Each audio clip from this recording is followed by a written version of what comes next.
This is no fairyland from some far-off legend, with its snow-capped mountains shimmering in an ocean of cloud. This is one of the world's very special places, the Tibetan Plateau. Millions of years ago, this was the floor of an ocean, until the colossal forces of continental drift thrust it up some 4,000 meters above sea level to become the largest and highest plateau on Earth, the roof of the world. The highest point on the plateau is the highest point on the surface of the Earth itself, the world's premier mountain, Chomolungma, or Mount Everest. Forming part of the backbone of the Himalayas, Mount Everest is pristine, magnificent, and awe-inspiring. In legend, a goddess. In fact, her Tibetan name, Chomolungma, means the eternal goddess. But the goddess is still in her first youth, and at 8,800 meters tall, she's still growing. Of the 14 mountains in the world over 8,000 meters high, 10 are found here, and the other 4 aren't very far away. Chomolungma, the mysterious mountain, is compared by explorers to the North and South Poles. They even call her the Earth's third pole.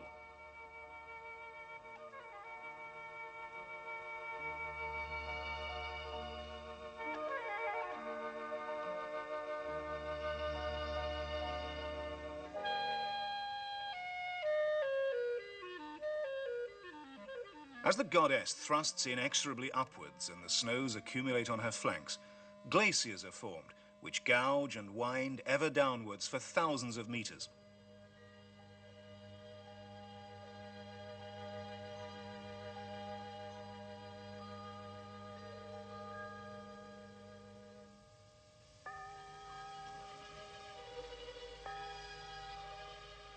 In Sapporo, Japan, and in Harbin, China's snow city, there are many famous ice sculptures, but they're all man-made, and none can compare with the ice pinnacles in the middle reaches of the Rongbuk Glacier.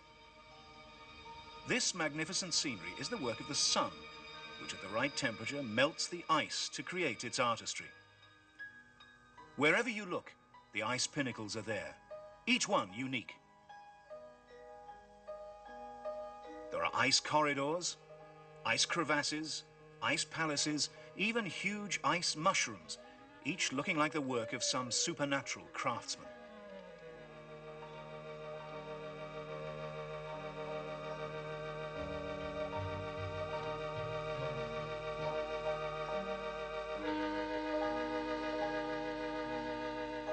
This is said to be the Crystal Palace, the playroom of the goddess and her sisters.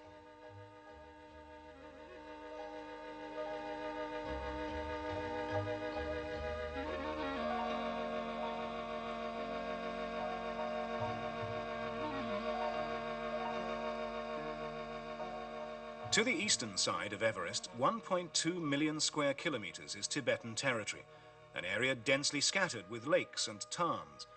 But its altitude makes the air so thin that the people from the plains find it very difficult to adapt to life here. Tibet is vast, but sparsely populated. It makes up 1/8 of China's area, but has less than 1/500th of its population, not 2 million people. But people with their own distinctive culture, language, and a vast number of legends.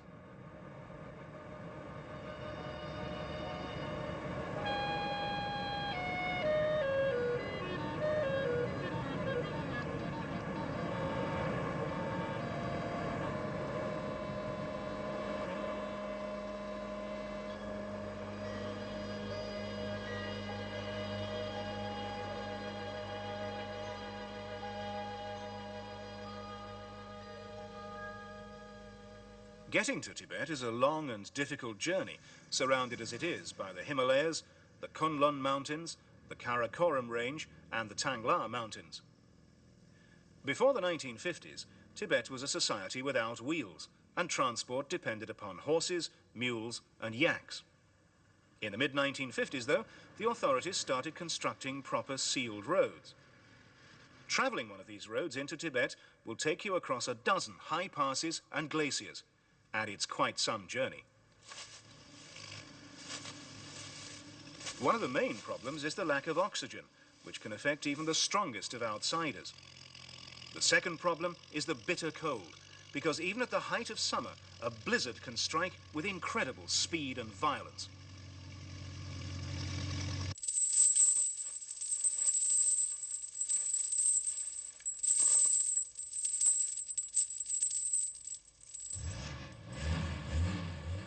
Autumn and winter make travel a virtual impossibility.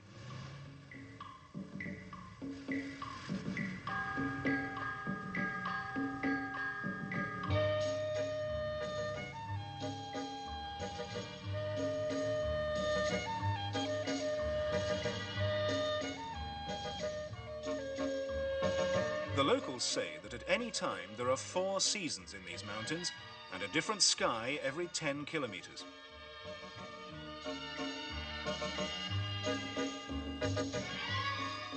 Over the hill is southeastern Tibet, with its completely different scenery and flowers everywhere.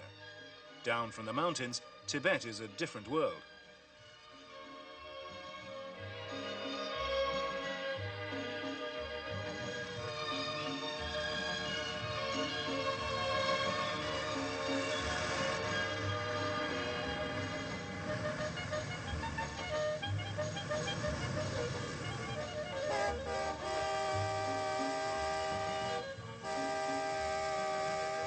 As you approach Lhasa, a new face of the plateau emerges.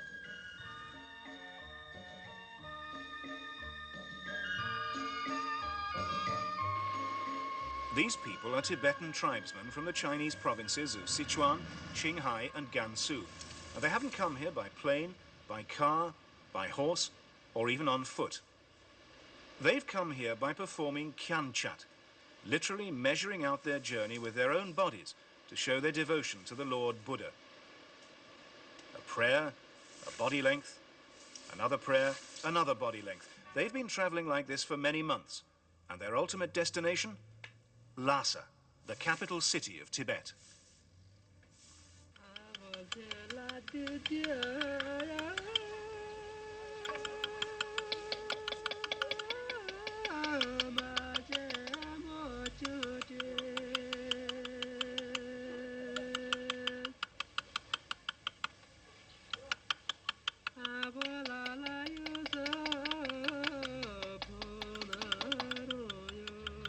The name Lhasa means the happy, holy land, and the city is the center of Buddhist Lamaism. You seem to feel religion with every breath you take in Lhasa, and religious statues and quotations from the scriptures or sutras are everywhere. The pilgrims believe that simply by touching a carved sutra, they formed a link with Buddha.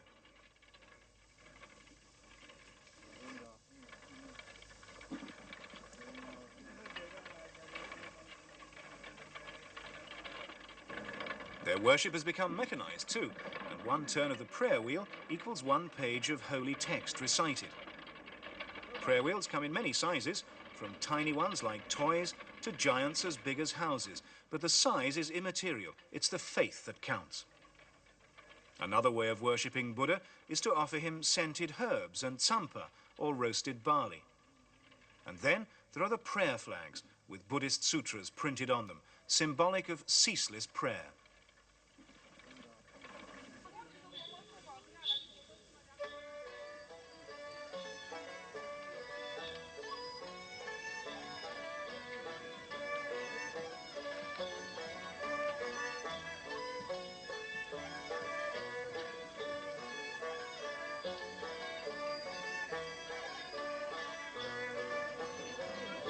First laid down over 1,000 years ago, this is the oldest street in Lhasa.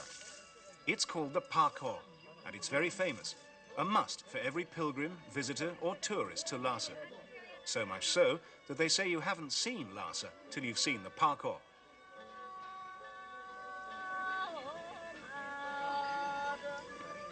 But there are special traffic regulations in force along the Parkour. It's a circular route, and every pilgrim must go clockwise along it, past its 8 corners. This tradition is as old as the street itself, and even non-pilgrims observe it.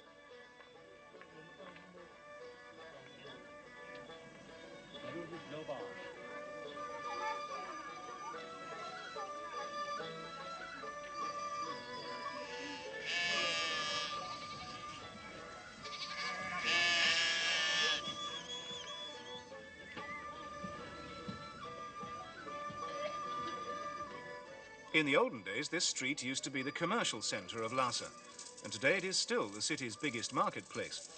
But it's been completely given over to the trade in religious objects. There's hardly a religious artifact or offering that you won't find for sale here somewhere.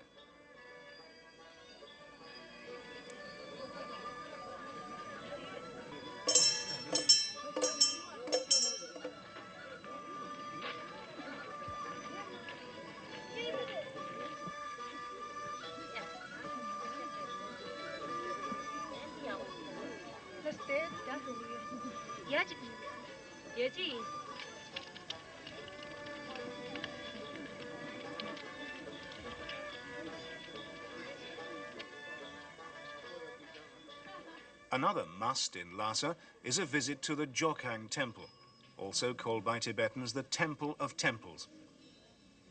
It's Tibet's oldest and most famous temple, built some 1,300 years ago at the time when the Chinese princess Wen Cheng of the Tang married the Tibetan king Songtsen Gampo.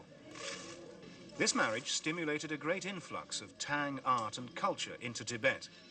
Buddhism flourished and many temples were built.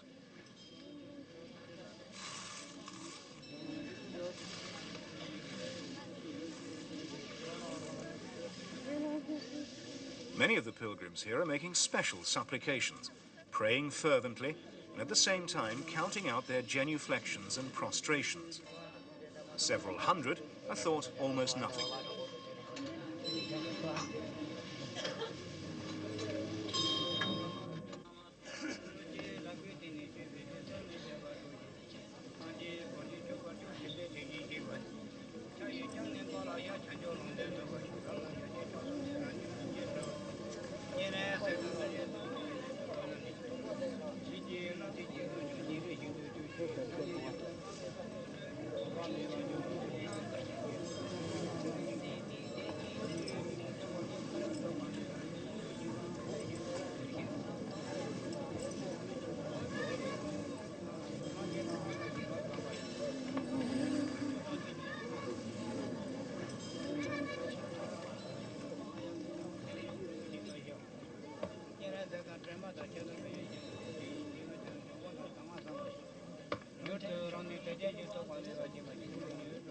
With so many people all wanting to make their devotions, there's a remarkable atmosphere of order and discipline.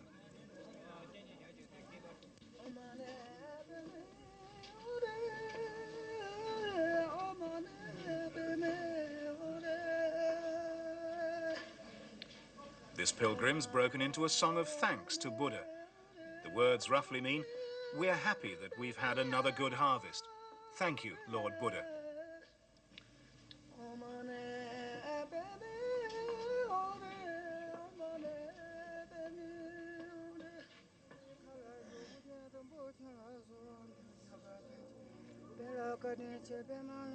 The Jokhang is called the Temple of Temples because it enshrines the sacred Jo, the statue of the historic Buddha Sakyamuni, called by the Tibetans Jawa Rinpoche. It's the most precious item from Princess Wen Cheng's dowry.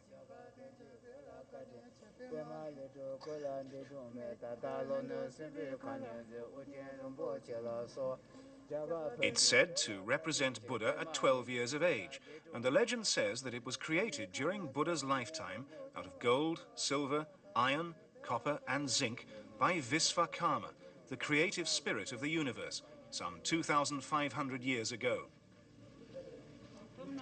Another legend says that where Rinpoche now sits, there was a clay Buddha who refused to move when Rinpoche arrived, and who's still there to this day.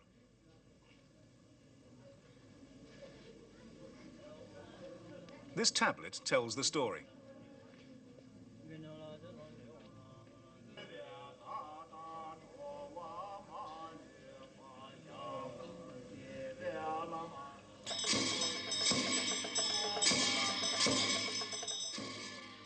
Another gift the princess brought to Tibet with her was the superb craftsmanship of the artists who came with her.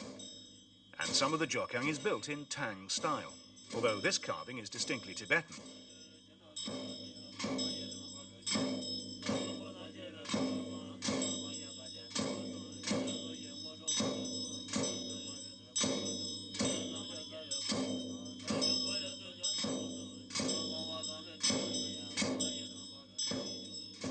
107 lions and one sphinx decorate these beams.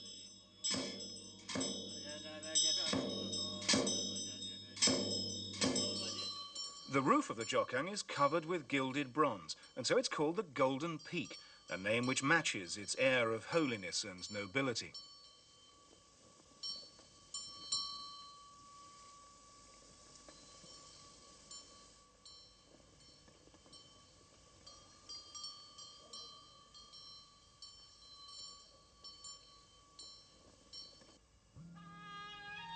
Since olden times, Tibet has also been called Little Heaven, and throughout the country there are countless sacred Buddhist spots. This mountain is called Kangrinpoche, or the Paradise of the Gods. It's also called simply Holy Mountain, and it's said to be where the gods live. Pilgrims come to it from far and wide. These pilgrims have come here all the way from Nepal to pray to the Buddha. These are representatives of an Indian Buddhist organization.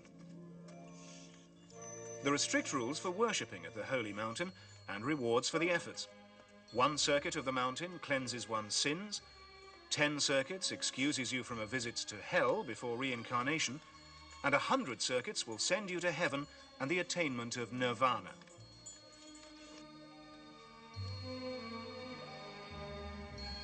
On the southeastern side of the mountain is a lake called Mapamyongko, meaning the eternal lake, or in the old scriptures, the king of holy lakes. In the ancient story, The Journey to the West, the monk Tang called it the heavenly lake, where the Lady One from heaven lives. It's all a land of holiness.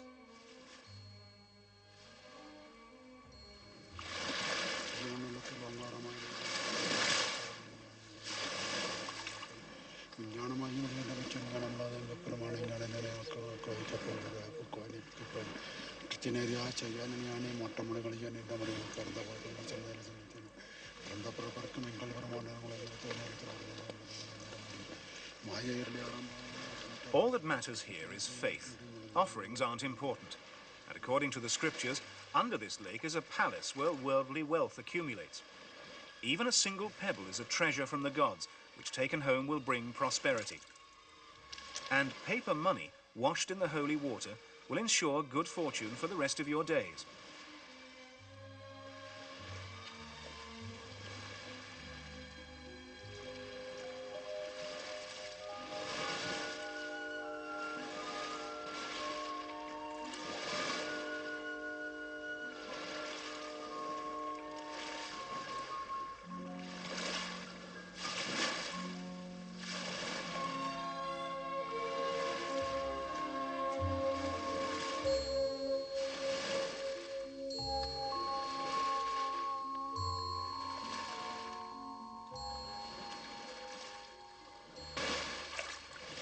The holy water of the lake is the main attraction because people believe it can cleanse their bodies and their souls and bring them a long life. It's icy cold, coming as it does straight from the snows of the mountains, just 1 or 2 degrees Celsius. But it is the holy water from Buddha, and it purifies the mind and brings relief to the spirit.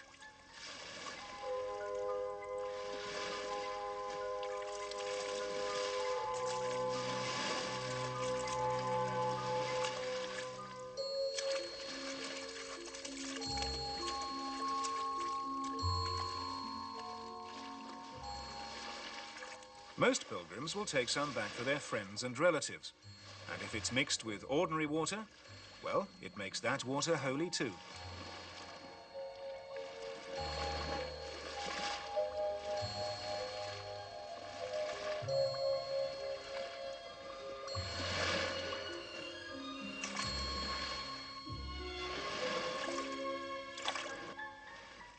The last rite of this pilgrimage is a circuit of the lake, laying votive stones on the mani walls or cairns. Each stone with a prayer carved on it will continue to say that prayer for you after you've gone. The lake's about 120 kilometers in circumference, and the journey round it is about 3 days long.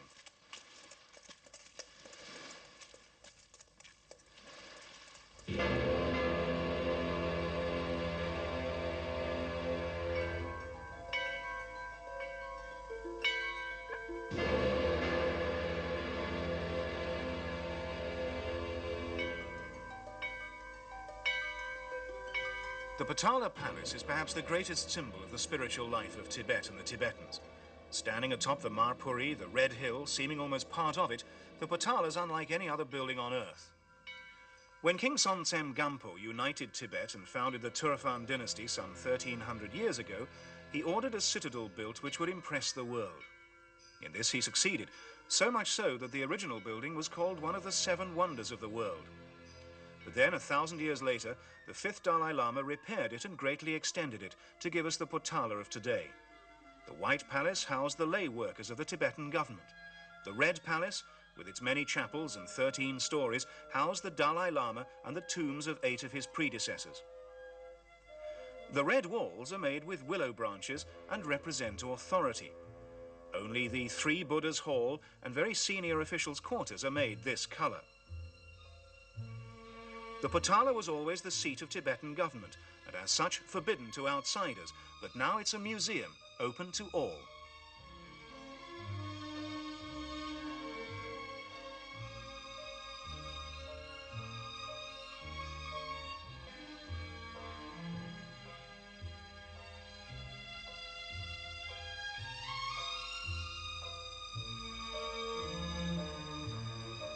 Getting to the Potala is hard work for those not used to it. It stands 3,600 meters above sea level, and all those steps make great demands on unacclimatized lungs. Zigzagging helps though, and so does going slowly.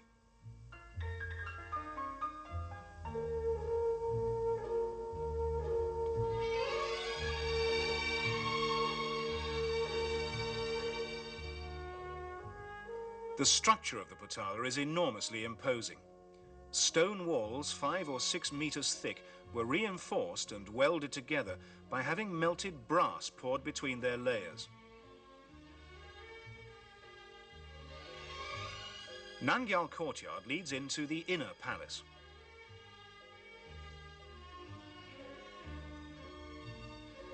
The handprints of the 5th Dalai Lama were etched into the rock, left there as his holy mark during his reconstruction in the 17th century.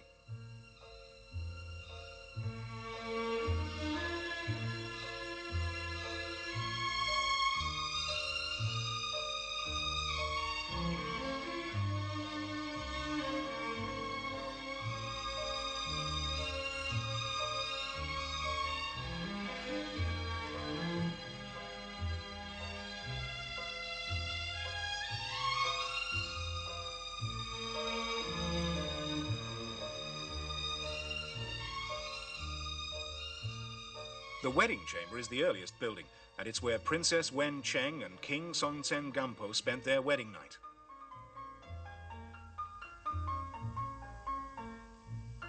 This is the king. This is the princess. And this is another of his wives, a princess from Nepal. Princess Wen Cheng's personal stove is some 1,300 years old.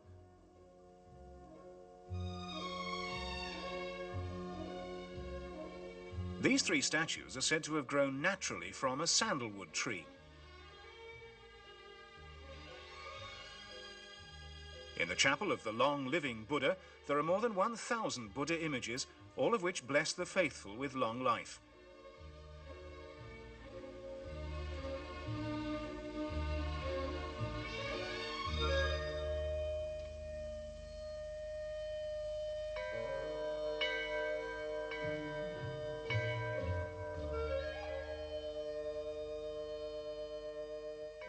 This was the private apartment of the Dalai Lama.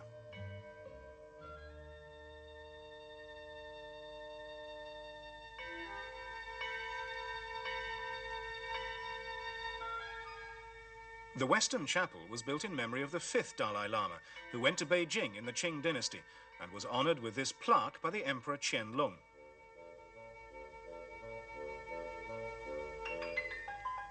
The 5th Dalai Lama also paid tribute to the Emperor Shunzi, and this was noted as a major event in Sino-Tibetan relations. He was honored and made governor of Tibet for the Qings. From then on, successive Dalai Lamas paid regular homage to this plaque in expression of their loyalty to the Qing emperor.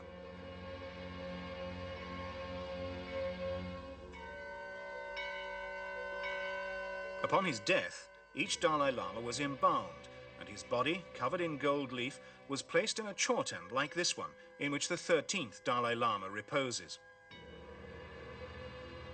Each chorten has three parts: its lavishly decorated top, the center containing the embalmed remains, and a base with all its precious funeral objects and offerings.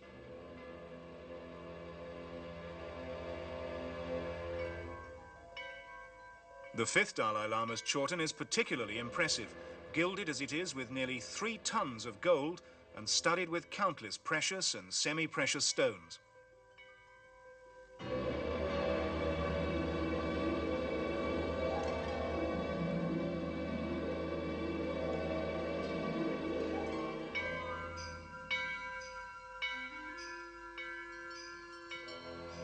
As well as the chortens themselves, their roofs are also gilded, and together they contribute much to the splendor of the Potala.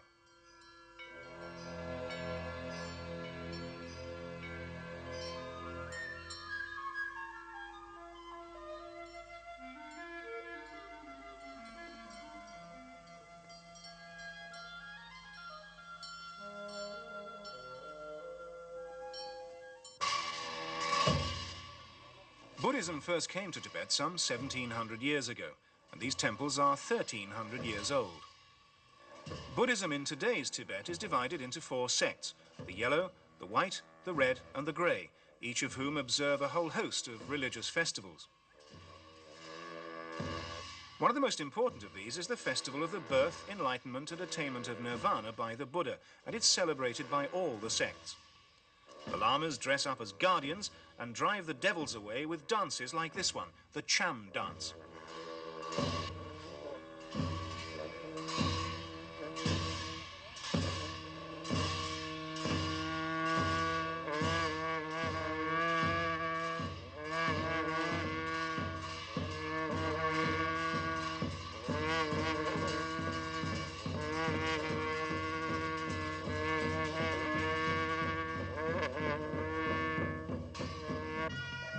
Finally, the goddess of fortune arrives on her hobby horse with her promise of happiness for all.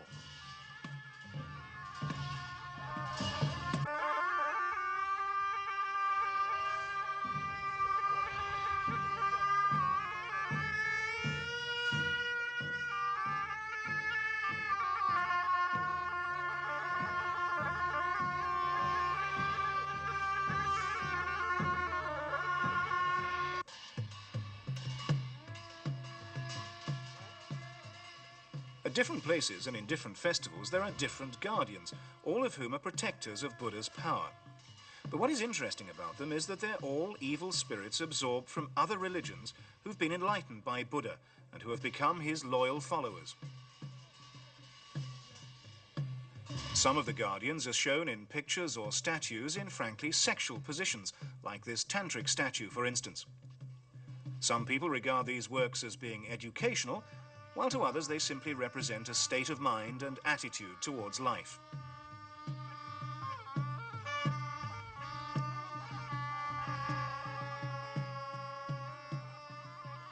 This figure has 9 heads representing the 9 curses to control the king of hell. His 3 eyes mean that he's all-seeing,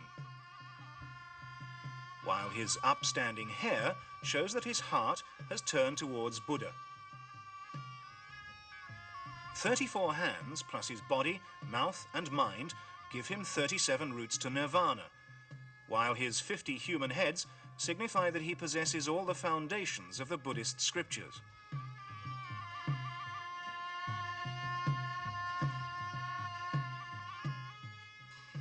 The sexual embrace symbolizes the union of yin and yang for the achievement of enlightenment.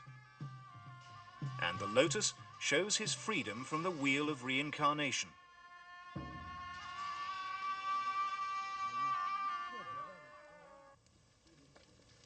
Bodhi Pagoda in Palkor Choide Monastery is a distillation of the arts of Tibet, China, Nepal, India, and Kashmir. And it's a place where all the sects come together.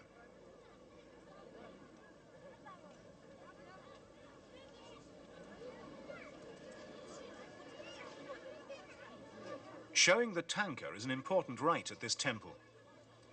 This huge painting of Buddha is a priceless treasure, and one that actually answers prayers, or so the faithful believe. Because today they were praying for rain, and what happened? It rained.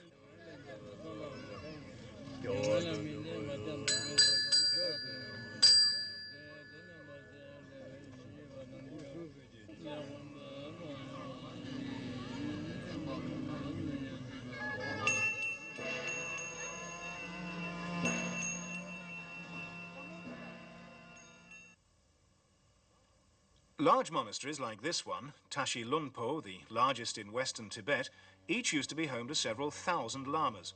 But today the numbers are greatly reduced, only about 1,000 altogether.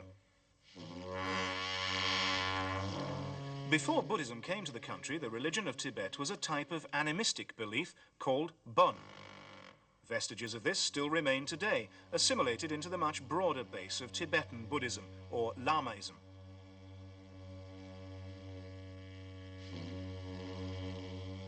There are 4 classes of Lama: the workers, the craftsmen, the scholars, and the priests.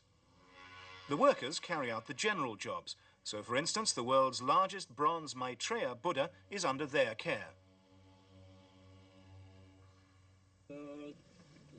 Pilgrims worship Buddha in a whole host of ways, and for a whole host of reasons. For instance, praying to the horsehead guardian is supposed to cure the illness of the rich, a very odd disease in which a rich man starts to feel ill. No ordinary doctor can cure him. Only prayers to the horsehead guardian can possibly help.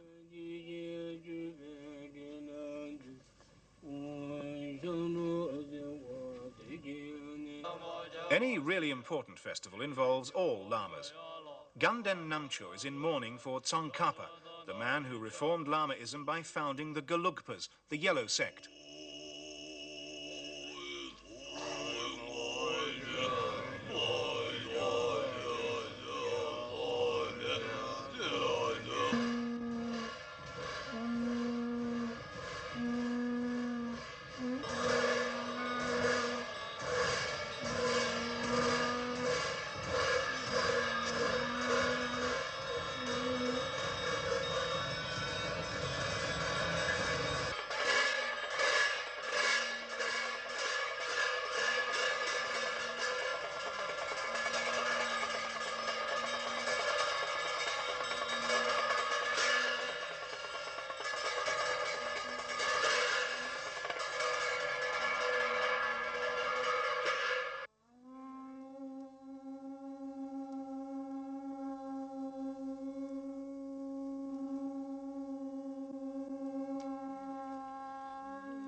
Central to the Tibetan view of the universe is the philosophy of reincarnation, and the idea that a good life lived this time round will guarantee a better incarnation the next time, and bring the soul one step nearer to the ultimate release of nirvana. No one wants to go to hell. As part of this belief, the Tibetans practice what they call the heavenly burial, the feeding of their dead to the vultures, in what they feel is an enactment of Buddha's own sacrificing spirit.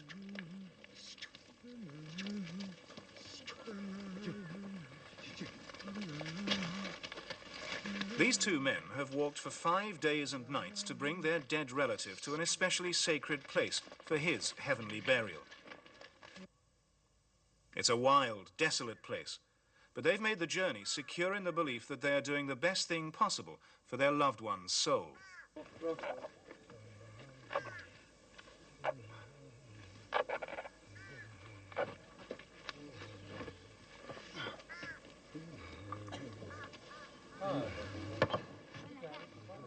The body is first bent into the fetal position to symbolize its rebirth, and then placed in a sack.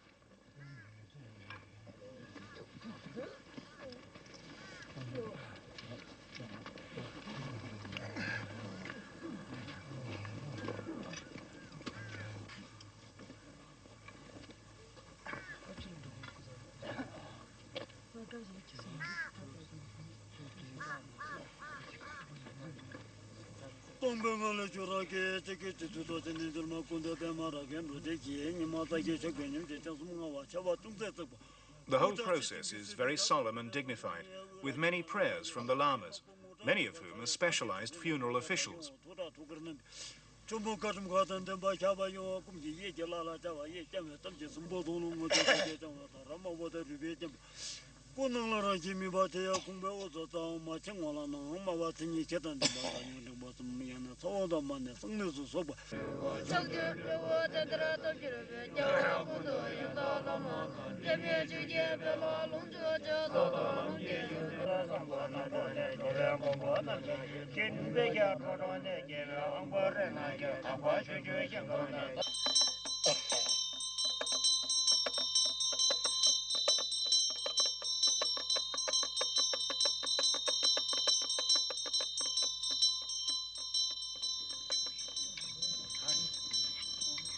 At last, everything is ready, not least the major participants in the ritual, the vultures.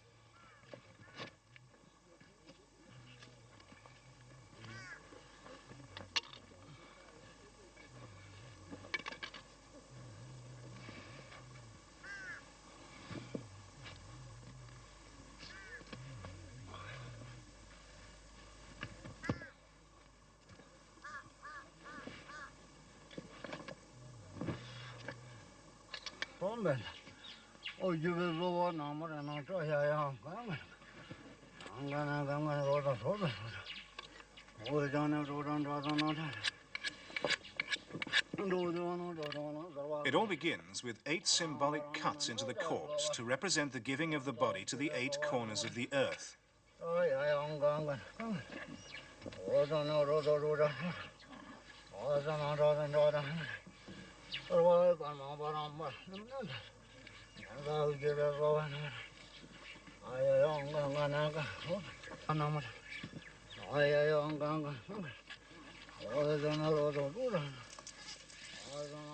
After this, the flesh is divided up and distributed so that the vultures may do their work.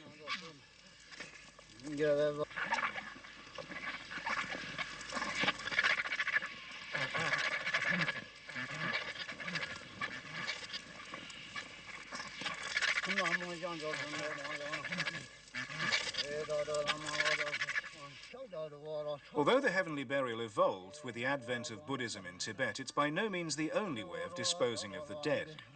Trilku, or living Buddhas, used to be buried in chortens or pagodas, while high priests and other important personages were, and sometimes still are, cremated. Beggars and other non-entities were simply thrown into rivers, while the real outcasts, the thieves, murderers, and victims of vile diseases, were buried in the ground. The worst curse in Tibet is to wish someone a burial in the ground.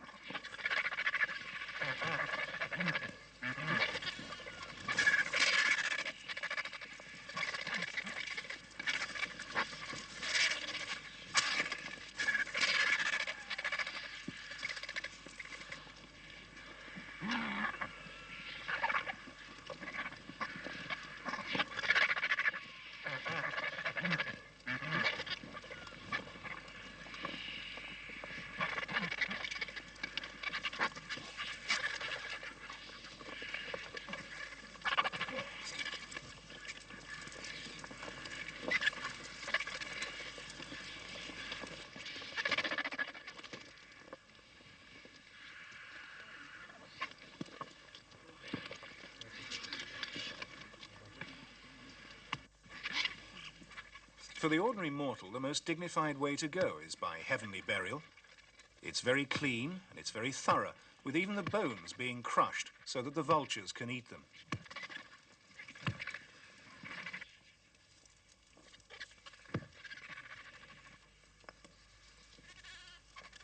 Some tsampas sprinkled onto the remains to encourage the birds so that nothing of the dead person remains on this earth.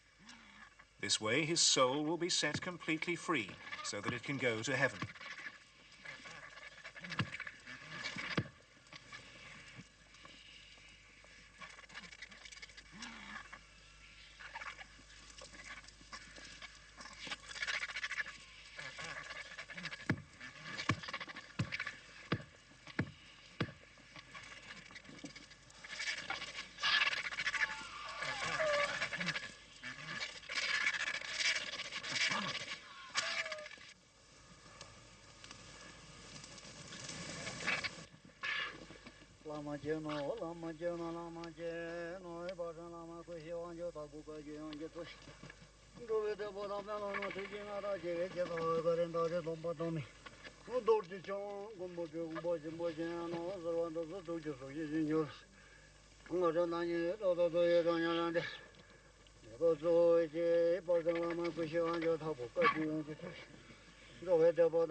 Towards the end, the priest will pray again for the soul of the departed, and he'll bless the vultures who've played their parts so well.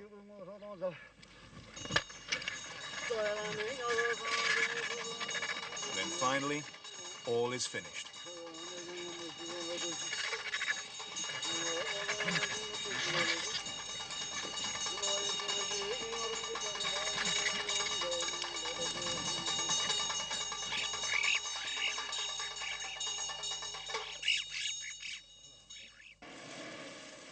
The northern part of the Tibetan Plateau seems to be without end. It's called Changtang and occupies some 2/3 of the country. The Changtang district is bitterly cold, with an almost continuous biting wind, and hardly a living thing manages to survive there.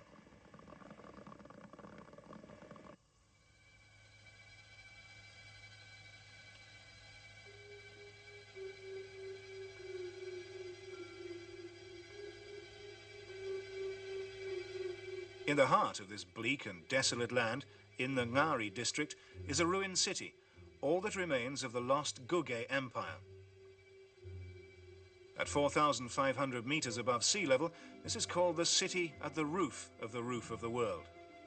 But the people who built it prospered for 7 centuries and then suddenly collapsed, leaving behind them some 300 caves, about the same number of houses, and further down the mountain, various chortens, fortifications and battlements.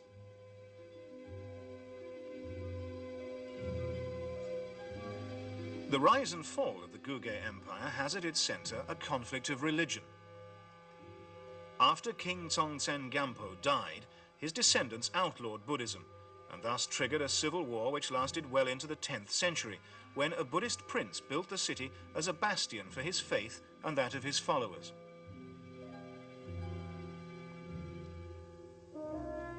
It was a hard and violent life, but the Guge Empire survived for 28 generations, only going into decline in the 17th century. The reason for its demise is said to be that in 1624, some Portuguese missionaries arrived and were well received by the king. This greatly displeased the lamas, who overthrew the king and drove the missionaries out. Another version has it that the Kashmiris invaded the territory and laid siege to the city for 2 years without success. Finally, they started killing people from outside the city. The king surrendered and he was put to death.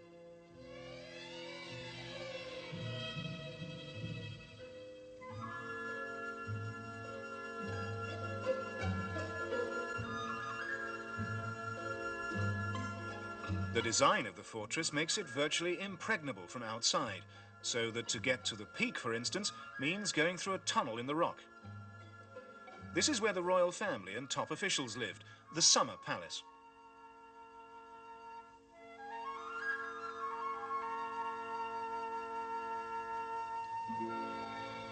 There's also an underground cavern in the peak called the Winter Palace, just a little less cold in the winter months than the rest of the citadel and used as the royal winter quarters. The Guge Empire was the center of Buddhism in the west of Tibet and was very prosperous. Among its ruins are many rich and beautifully preserved temples, shrines, and works of art.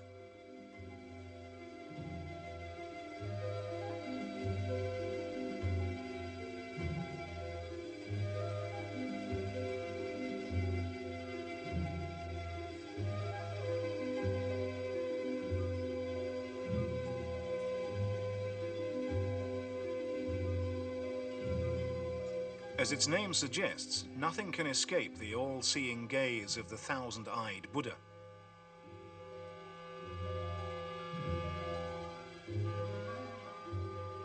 The statues and the paintings all suggest a very strong Lamaist influence.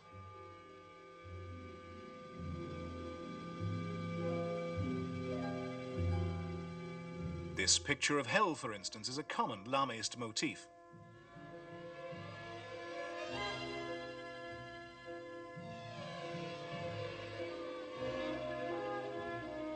A latter-day battle comes to life in this war painting. The Gugge Empire collapsed suddenly about 300 years ago, so suddenly that in its ruins it's still possible to find armor and weapons left behind by the warriors.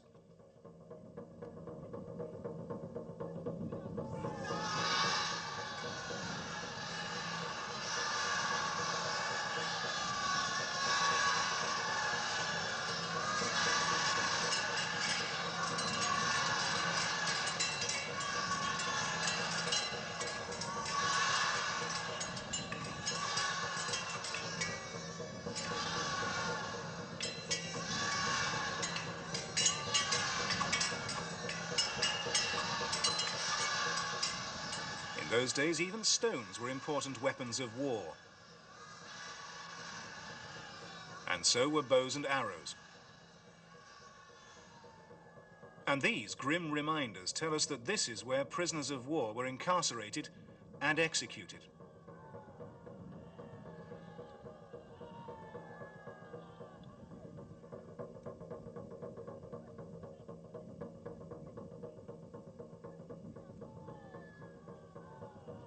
But all that's left of the Gugge Empire's triumphs and defeats lie in ruins, scattered by the winds of time.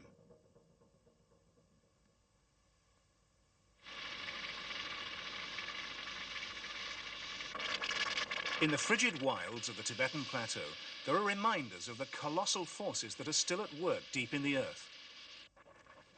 These are the hot springs of Tibet, most of them well over 80 degrees Celsius, and some of them hot enough to cook food.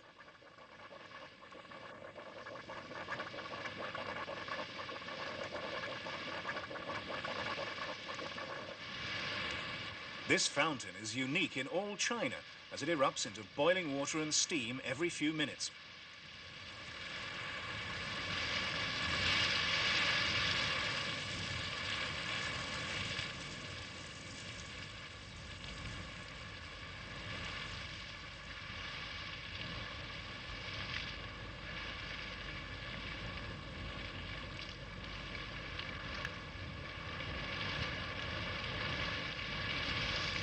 As well as their beauty, there's a practical use for these hot springs, as some of them are now being harnessed as sources of geothermal energy.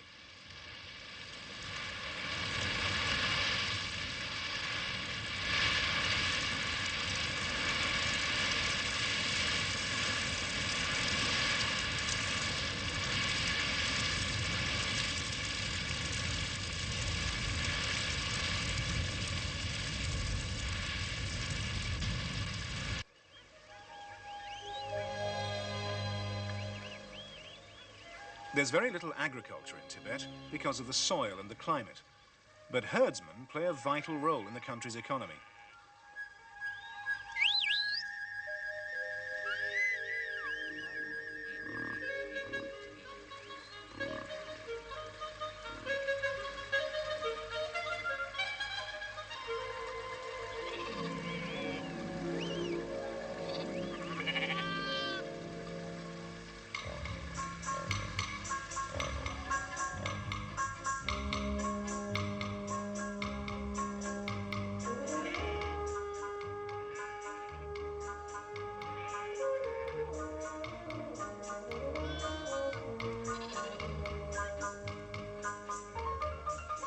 The herdsmen are nomads, following their animals across the steppe.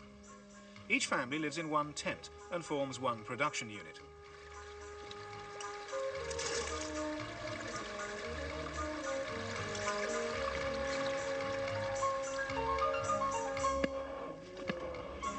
Their diet consists almost entirely of beef and mutton, yak butter tea and tsampa. Yak butter tea is made by churning tea with yak butter or mutton fat, adding salt and boiling it.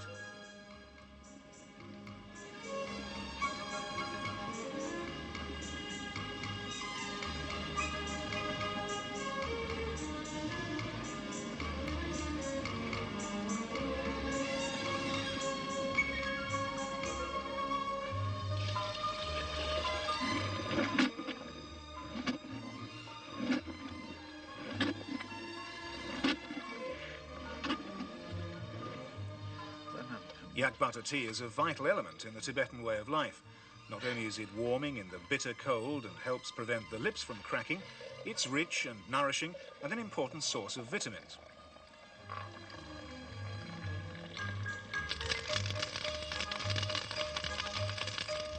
Tsampa is a coarse flour ground from roasted barley, and it's often eaten moistened with yak butter tea and kneaded into a sort of cake.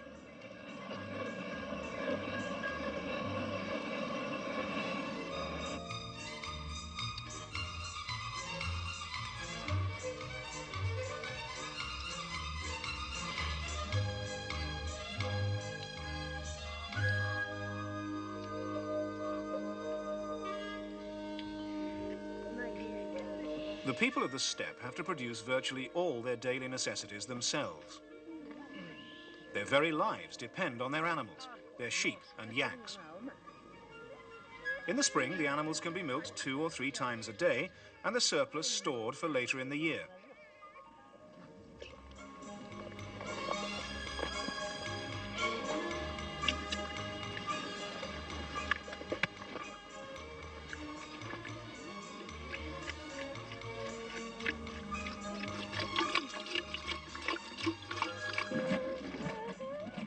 The milk is preserved by making it into butter, a job which needs at least 5,000 strokes in the churn. The songs are not just to help pass the time, they also help the dairymaids keep count.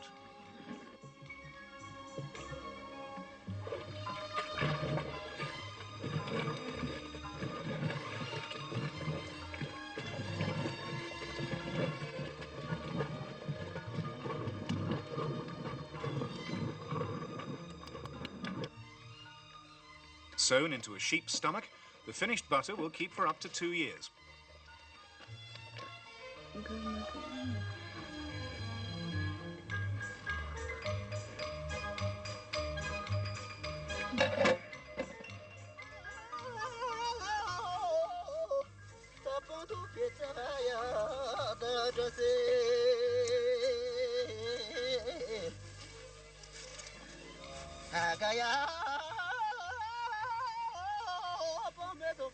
Summer and sheep shearing time is a happy time for everyone, and the air is full of song.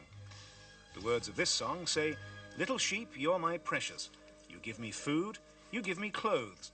You and I shall never part."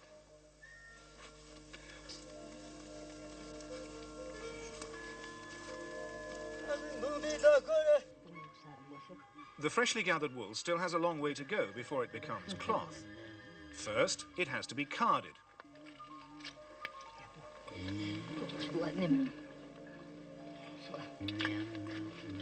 Then it's carefully spun into thread and dyed with natural dyes.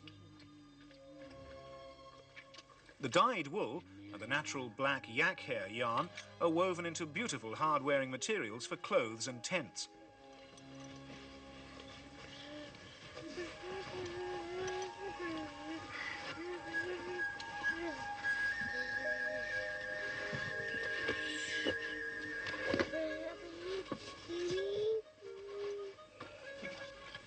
The life of these nomads is a hard one, and they must do everything for themselves.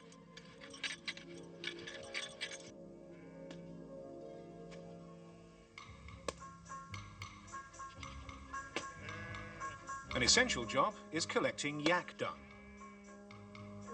This is because the steppe provides almost nothing that can be burned for fuel.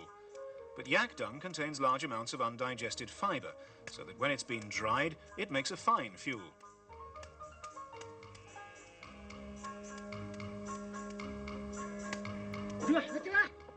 Another important task is supervising the breeding of the livestock to maintain and improve the quality of the herds.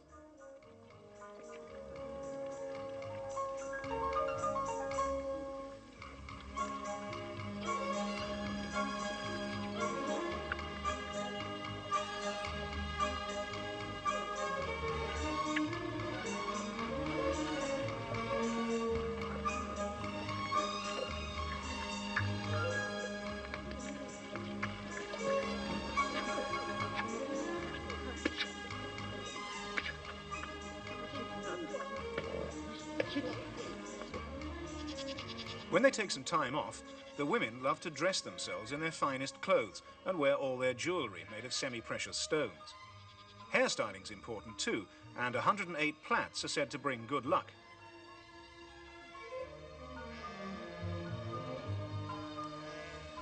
For the men, snuff is a favourite indulgence.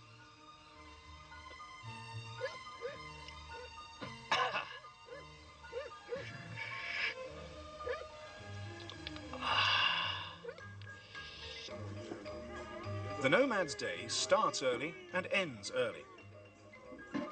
In the evening, there's a time of togetherness, as the whole family gathers in the tent. And as the old folks pray for the gods' blessings, they all talk of the day's work and have their evening meal. The interior of the tent may be simple, but no expense is spared on maintaining the family shrine. For the nomads, the equivalent of the city dweller's car is the horse. And just as in the city a bride rides to her wedding in a limousine, here she arrives at her husband's house on horseback.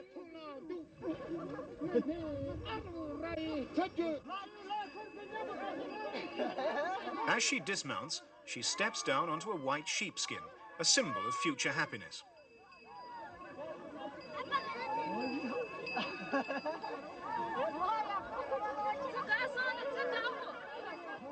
The wedding ceremony itself is very simple but quite moving. It's held inside the tent and starts with a speech from the host in honor of the young couple.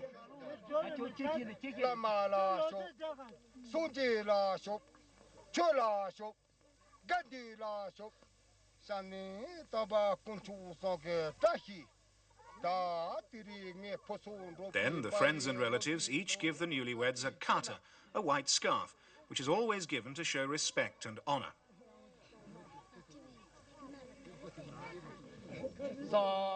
After the wedding, there's a general celebration. Not just an excuse to wear their best clothes, but because they get together so rarely, an excellent opportunity to catch up on the latest news and gossip. A wedding is a major event for the whole community.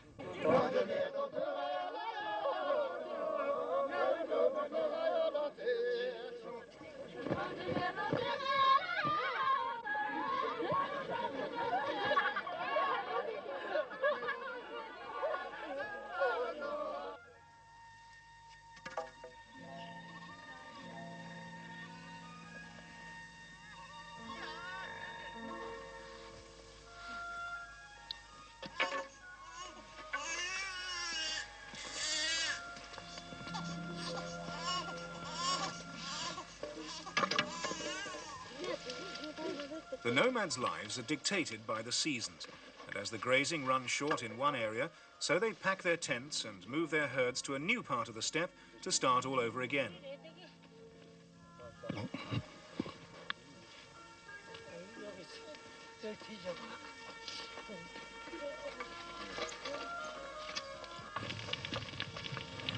The moves to successive grazing grounds follow an age-old cycle, forming a pattern that ensures a steady supply of food for all. In an average year, they may move 3 or 4 times.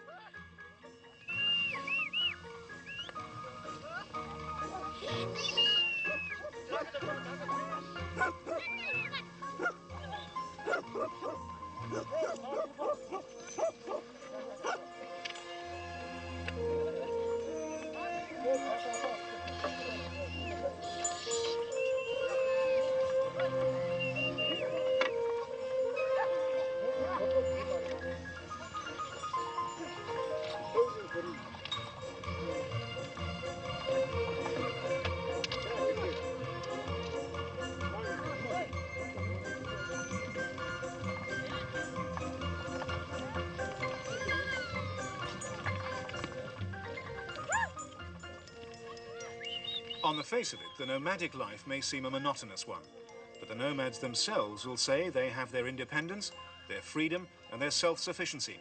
Who in an industrialized society can say the same?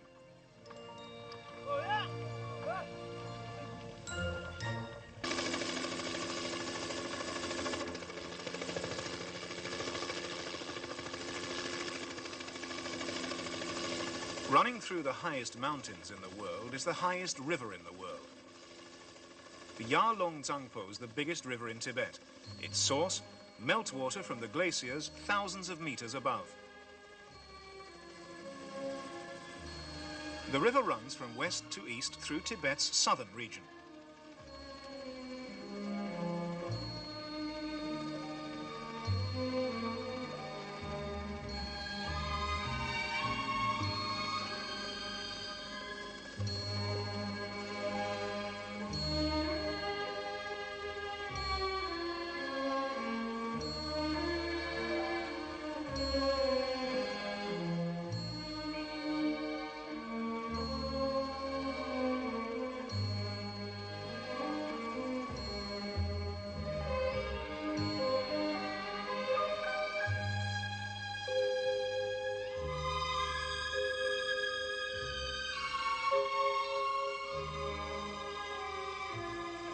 This is an agricultural region, although the altitude and the climate limit the variety of crops that can be grown to the most hardy, mainly barley, wheat and beans. Even though these are quick to grow, there's still only one crop a year.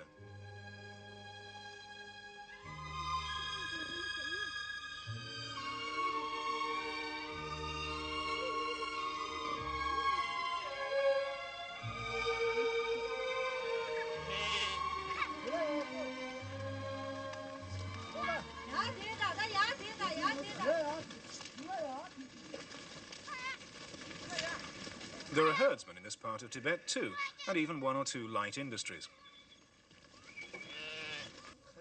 At the end of the summer, before the harvest, there's an annual celebration, the Encore Festival, when everybody has to dress in traditional costume.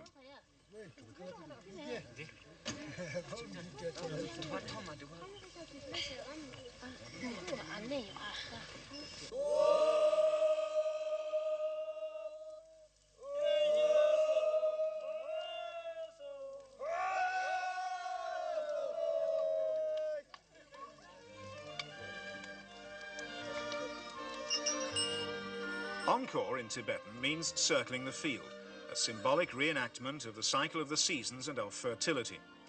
In the olden times, that's just what it was, but nowadays it's become a general celebration with all kinds of events and entertainments.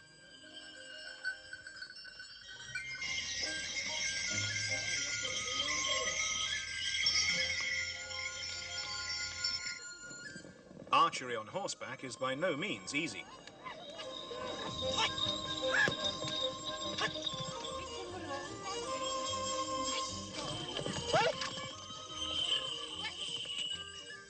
This requires tremendous skill and marksmanship too.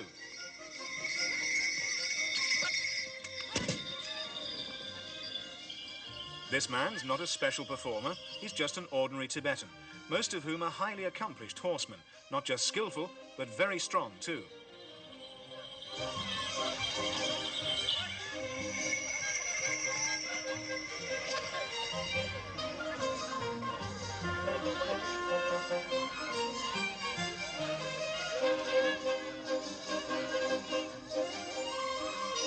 This is yak racing, perhaps not quite as fast as the average horse race, but capable of generating just as much excitement here as any other kind of race elsewhere in the world.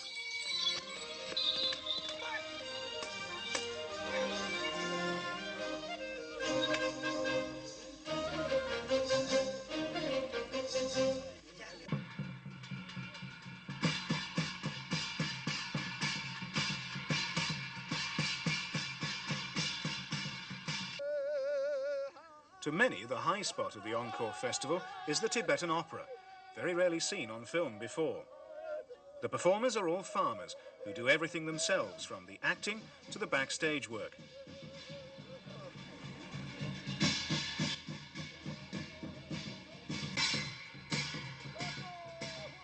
The opera follows its own special, rather flexible schedule.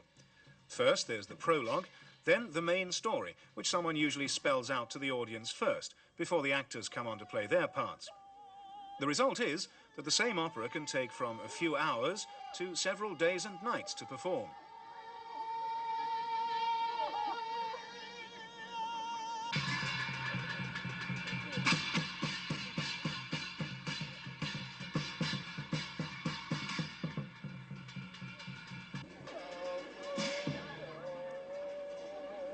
After the main opera comes The Descent of the God, a comic romp in which a god who wanted to go to Lhasa found himself in this village instead.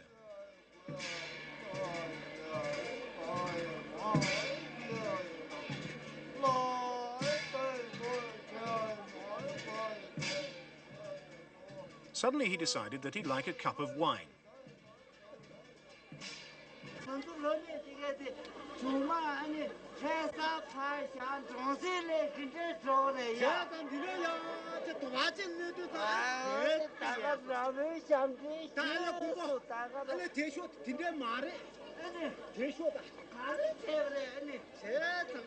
After a few cups of wine, he's beginning to feel the effects, rather flushed and a little unsteady.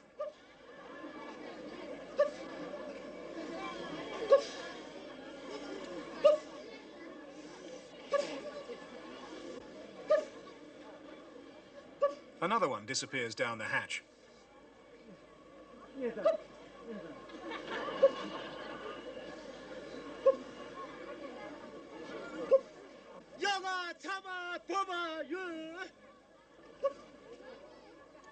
After a few more drinks, he becomes very easy to please and very eager to please in return. Ask him for rain and he'll give you all you want. In fact, he'll give you just about anything at all you want.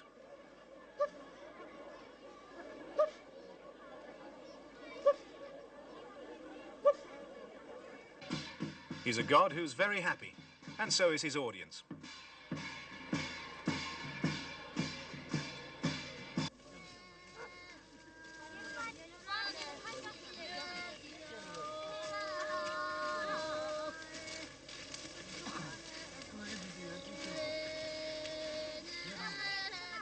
After all the fun of the festival, the harvest gets underway, a job which involves every able-bodied member of the community.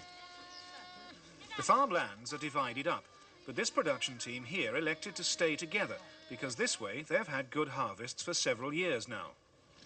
At the end of the harvest, they share out the crops between them. Each has its own private plot too for spare time farming.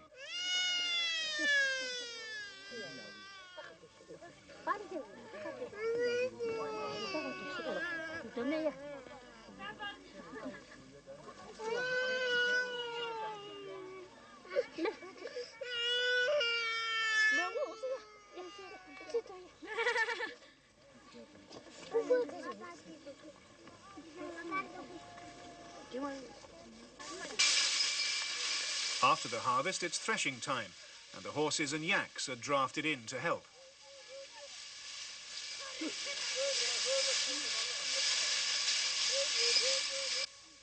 Winter fodder is scarce, so the straw is carefully kept to feed the animals through the lean months.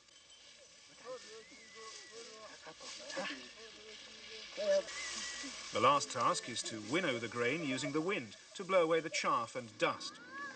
Many teams now have their own hydroelectric generators, which help greatly to increase productivity and cut down on the drudgery.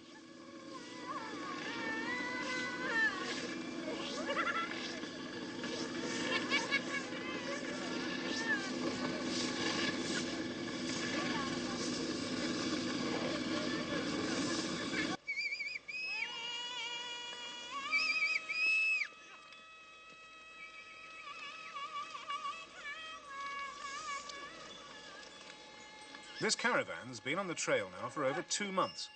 It's a journey they make every year, and the round trip takes them well over 6 months.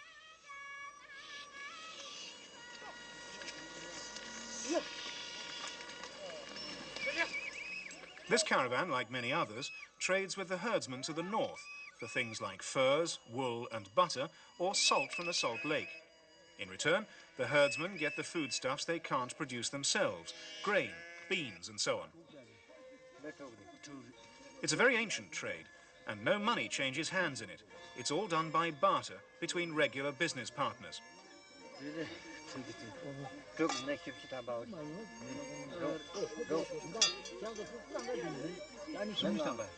The rate of exchange is set by representatives from each side, but it's based on availability and demand. This year both sides did well, and in this deal the rate was fixed at 1 peck of salt for every 12 kilograms of food, 50% beans, 50% barley.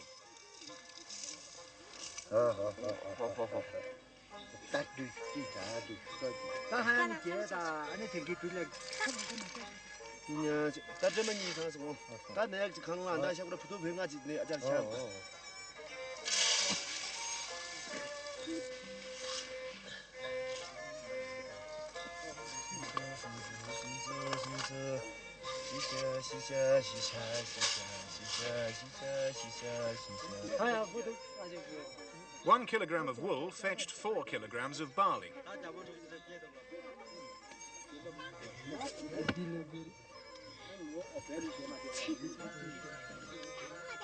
Butter was more than double the price of wool, 9 kilograms of barley per kilogram.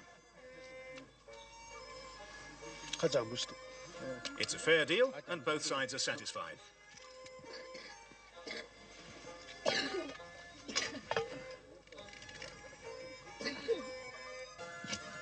One of the regular chores on the farm is cleaning yak skins. But when they're finished, these skins will not be used for making shoes or clothes.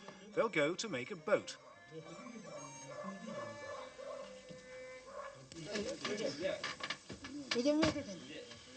Laid over a framework of sticks, a yak skin boat can be made in a matter of hours.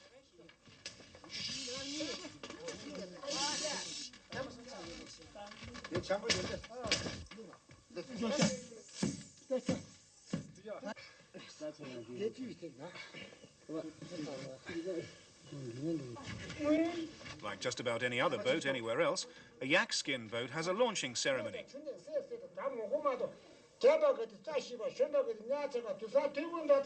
Its builder scatters tsampa and drinks chang, barley beer, touching the beer and tapping the glass 3 times to symbolize heaven, earth and the people. Then the beer swallowed, he's given a kata.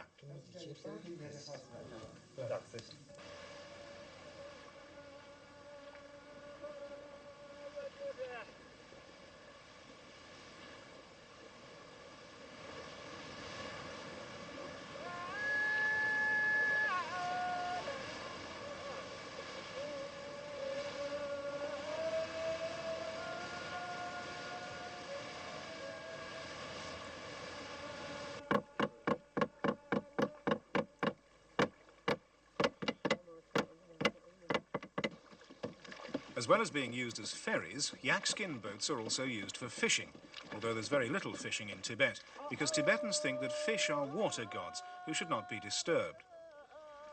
So, although most people won't eat fish, there are a few who do, and who have as their motto, live by the water, eat by the water. Their way of life has been handed down for generations, and it's a rare one today.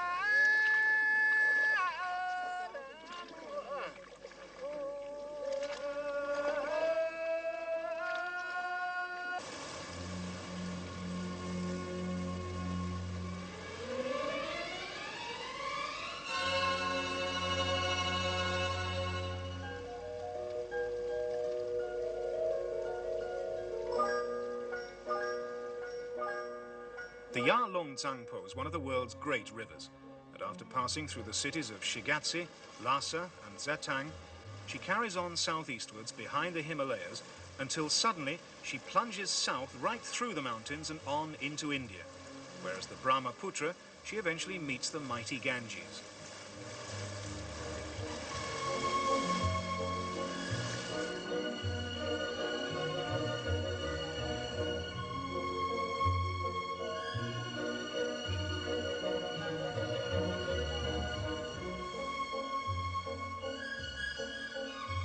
It's been estimated that the river's dramatic journey through the Himalayas, with its gorges and white water, could provide 5 million megawatts of hydroelectricity.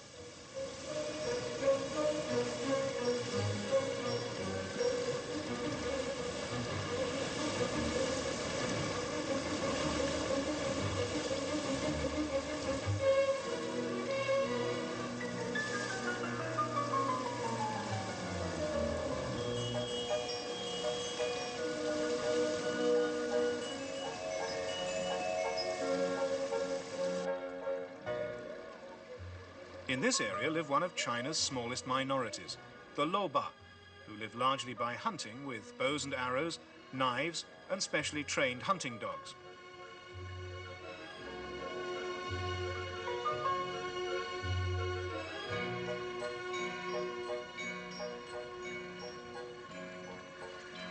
They're a close-knit society, and any successful hunter shares his catch with the whole village.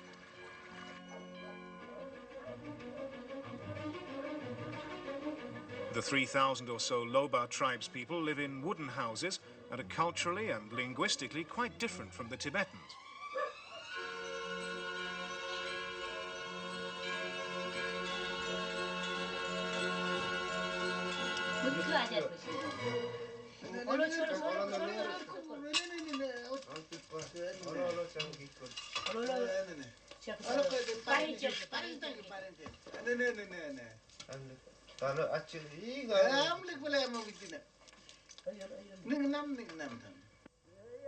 Their country is very beautiful, and as it has more than 10 times the rainfall of the rest of Tibet, there are flowers everywhere.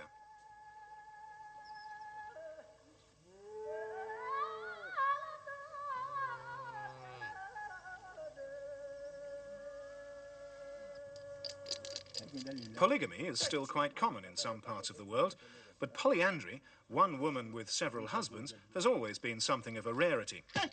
Not in southeast Tibet, though, where for many centuries several brothers would often marry the same wife, so as to avoid having to subdivide the family property. There are not many of these families left today, but this is one. The woman with the wine cup is the wife of all these men, respected for her ability to keep the home running smoothly.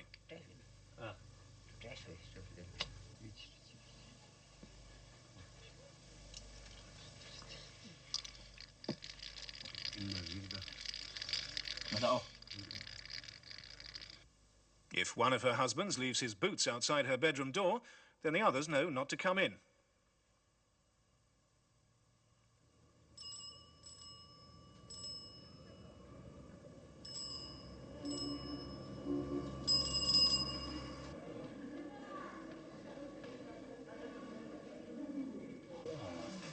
Tibetan medicine still runs along very traditional lines, and many old methods and treatments are used. Urine tasting, for instance. Although some of it is similar to Chinese medical practice, there are many unique Tibetan techniques.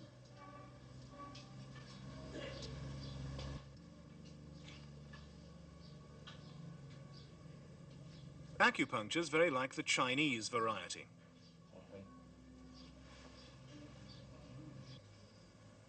To cure a headache or even epilepsy, for instance, a gold needle is put into the appropriate point and herbs burnt on it.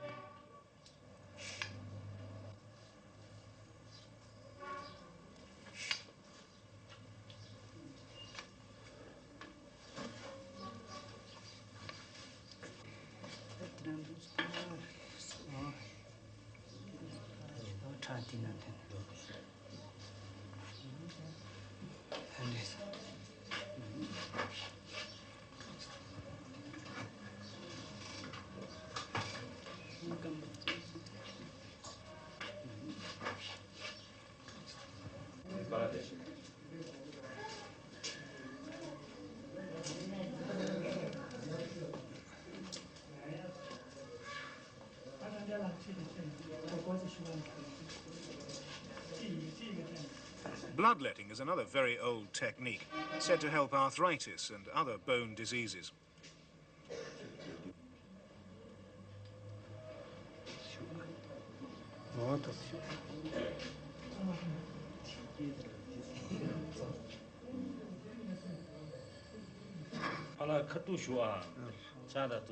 Here, the collecting vessel is a goat's horn.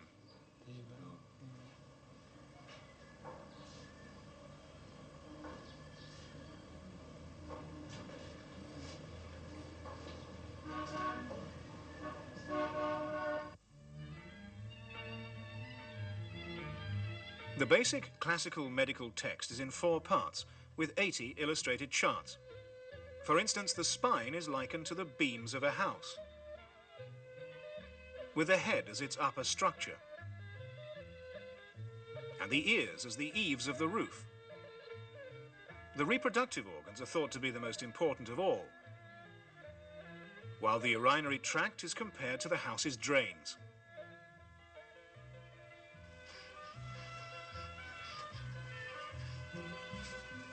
Tibetans are very firm but loving parents. For the first few months or so, a baby is bathed often, rubbed with butter, and put out into the sun and fresh air to help develop the strength he'll need to survive on the high plateau.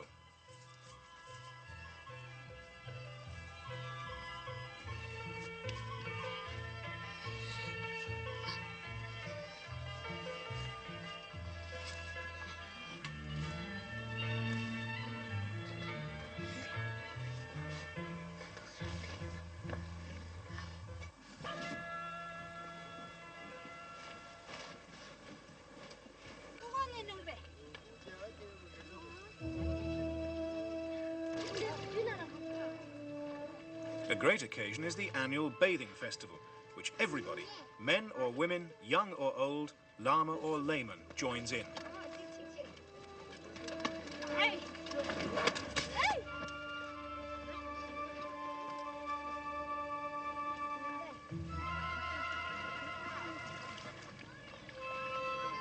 The tradition is some 800 years old, and it says that if on any night of the 7th month of the Tibetan calendar a golden star can be seen from Lhasa, then the bathing festival has begun.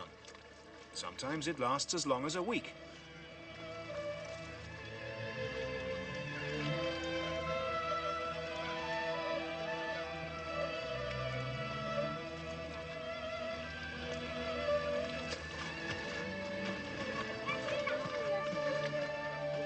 Not just people get bathed. Carpets and clothes must be washed too.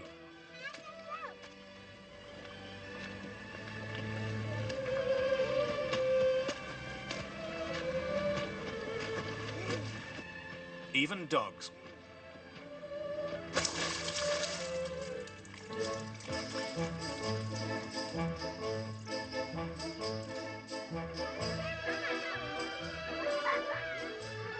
According to traditional belief, the water of early autumn has 8 special properties.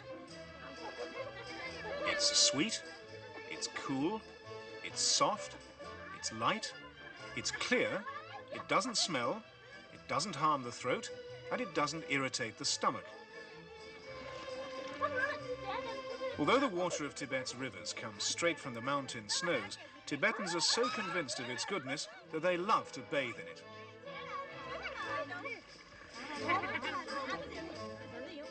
Of course, bathing in this festival has a ritual meaning too, not just cleansing the body, but bringing the bather closer to the Lord Buddha and his blessings.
Tibetans are great lovers of nature and the outdoors, and a favourite expedition in the summer when the weather is warm is for a picnic in the park. The harshness of their environment Their religious and cultural heritage and their ancient history have all combined to make the Tibetans a unique people with a unique way of life.